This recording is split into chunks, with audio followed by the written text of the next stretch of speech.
Okay, year 10. This is the second lesson on principles of training.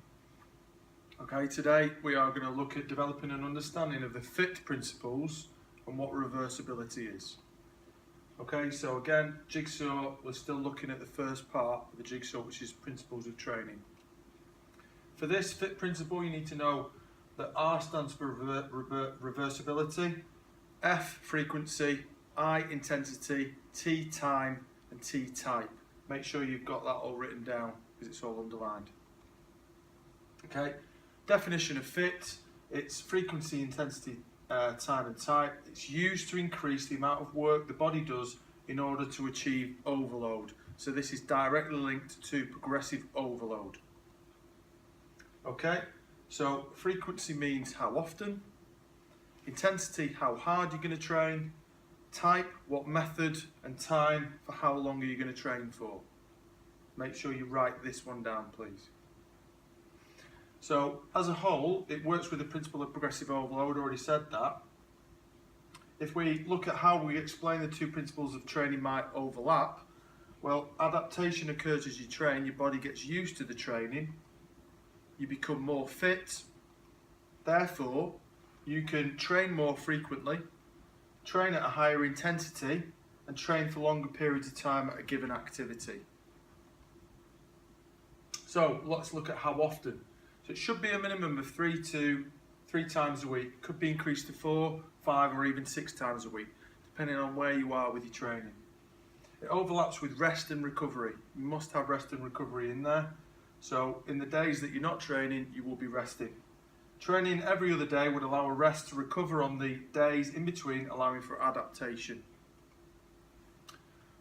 Intensity, how hard? So this overlaps with progressive overload. Intensity varies depending on the aims and type of the training. Training must be carried out at a worthwhile level of intensity. Planning the correct intensity is very important. So time, how long? The training session must last a certain amount of time to have any benefit. How long must we exercise for to improve our fitness? Well, at least 20 minutes, they say, per session should be spent in the target zone. This means the pulse should be in the target zone for 20 minutes after the warm-up and before the cool down. What the target zone is 60 to 80% of your maximum heart rate.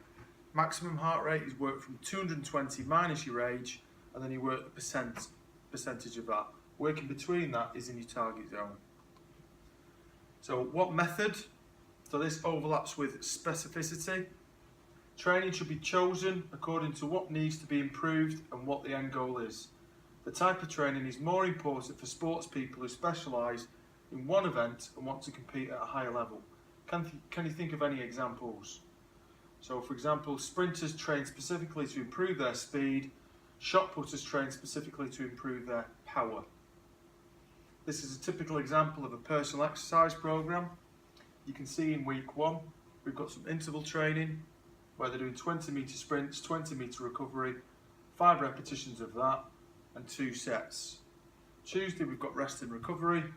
Wednesday, we've got a continuous training session, which is a 30-minute run. Thursday, rest and recovery. Friday, a weight training session. Saturday and Sunday, recovery. If we looked at progressing that using the FITT principle, we'd start to get more frequent training sessions. So if you can see, we've got 1, 2, 3 in week 1. Maybe in week 3 we might have 4 training sessions. Maybe in week 5 and 6 we might have 5 and 6 training sessions. We've increased the frequency. We've increased the intensity, working longer. So maybe 50 metre sprints, 100 metre sprints in week 6. Weights, we're lifting heavier weights, we're increasing the intensity. The time, we might be training for an hour in week 6 and week 5 rather than 30 minutes here. So it's applied to your training principle and programme. Definition of reversibility. So this is any adaptation that takes place as a consequence of training will be reversed when you stop training. So what reasons may an athlete have to stop training? If they get injured, if they're ill, or if they go on holiday, okay?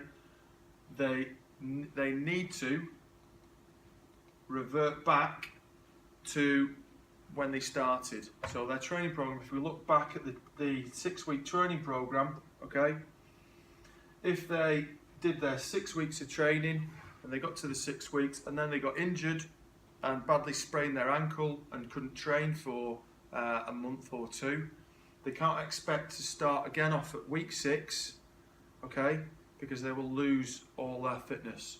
They will need to start back at week 1 again, and that's what reversibility is. It's reversing back to where you started from. And remember that that can be for a variety of reasons at the bottom. Make sure you've got those reasons written down. Okay, and that's the FITT principle that links with the second part of principles of training and RIPS that you looked at last week. Okay.